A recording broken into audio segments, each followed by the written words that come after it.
Rahimakumullah. Kita minta lagi dan lagi kepada Allah Subhanahu wa taala, ya Allah, karuniakan kepada kita nih husnul khotimah. Hidayah inilah hadirin. Sampai orang yang masih hidup, yang ada nyawa, dia tetap wajib minta perkara ini. Minta husnul khotimah. Khalid bin Walid, seorang panglima, minta kepada Allah untuk jadi mati syahid. Walaupun berbagai peperangan ini itu dan sebagainya, tapi taufik untuk bisa meninggal di jalan Allah itu memang susah. Meninggal dalam keadaan husnul khotimah susah. Bagaimana keadaan orang-orang dahulu dengan mati yang indah, mati yang bagus, mati yang husnul khotimah. Ini yang diusahakan oleh kita. Seandainya kita berpikir dengan istri kita, dengan anak kita, dijamin kita nih sangat susah untuk mati sama-sama dengan istri kita. Oh, sehidup semati. Gak bisa, kecuali dalam beberapa kasus mungkin kita kecelakaan atau apa, semua bisa mati bareng.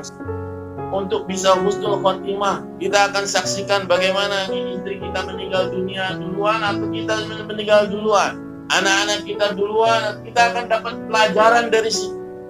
Akan banyak pelajaran kita. Ya Allah, ini meninggal dalam keadaan ibadat, meninggal di rumah yang paling dicintai oleh Allah, dalam amalan yang paling disukai oleh Allah Subhanahu wa ta'ala.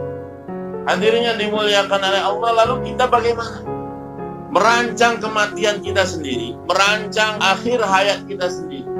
Ini yang kita minta kepada Allah, ya Allah. Kita minta husnul khotimah.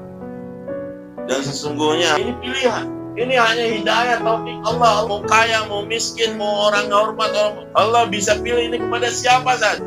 Dan orang yang tidak mendapatkannya sungguh rugi. Orang yang paling rugi adalah dia meninggalkan dunia ini dalam keadaan berdosa, dalam keadaan lalai kepada Allah. Sebaik-baik orang, nikmat yang paling tinggi adalah ketika dia meninggal dunia dalam keadaan ingat kepada Allah. Maka tidak bisa kita vonis seseorang, oh ini orang jahat, ini orang buruk, ini orang ini. Tidak. Semua rahasia ada di balik akhir hayat kita berdua. Maka di sini kita merancang. Lagi dan lagi kita bicara iman, lagi dan lagi kita bicara akhirat, supaya hati kita terpaut dengan akhirat, hati kita terpaut dengan Allah Subhanahu wa ta'ala. Bagaimana Ibrahim alaihissalam, bagaimana Ismail alaihissalam, bagaimana Siti Hajar, bagaimana Siti Sarah, pengorbanan mereka ketika mereka telah tiada, amal baik mereka terus bertambah. Hadirin yang dimuliakan oleh Allah, ada satu orang dermo. Dia punya banyak pelacur, suka menyalurkan pelacur. Dia punya anak laki-laki, anak muda.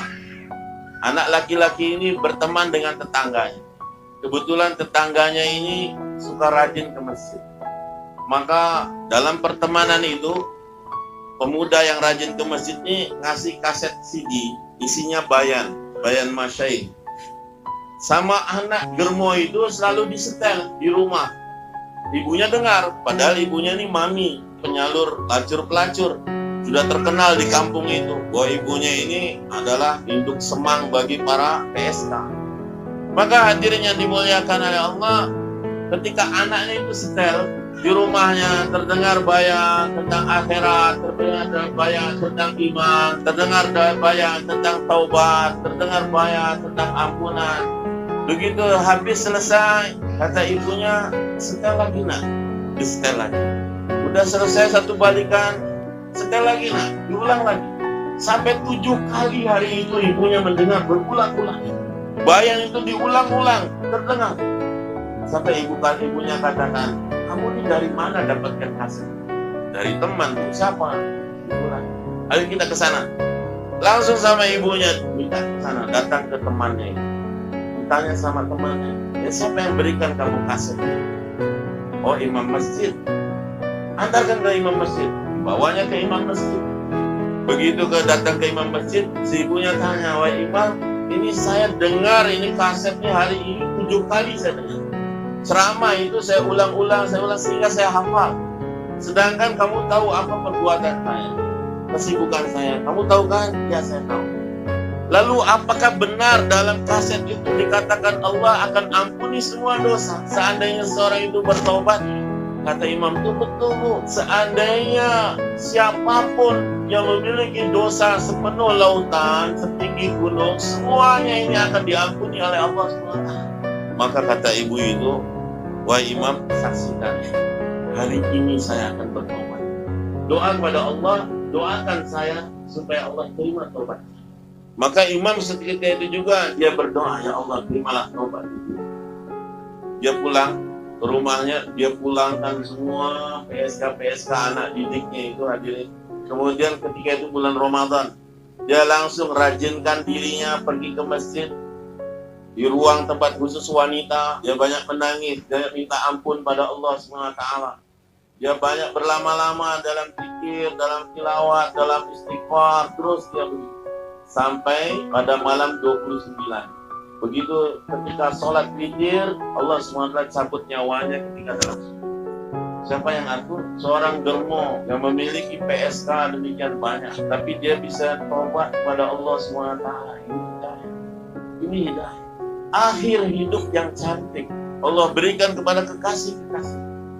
Maka di antara kita hadirin yang dimuliakan oleh Allah, kita tidak tahu siapa yang bernasib sangat baik itu kalau dia memang mendapatkan husnul khotimah.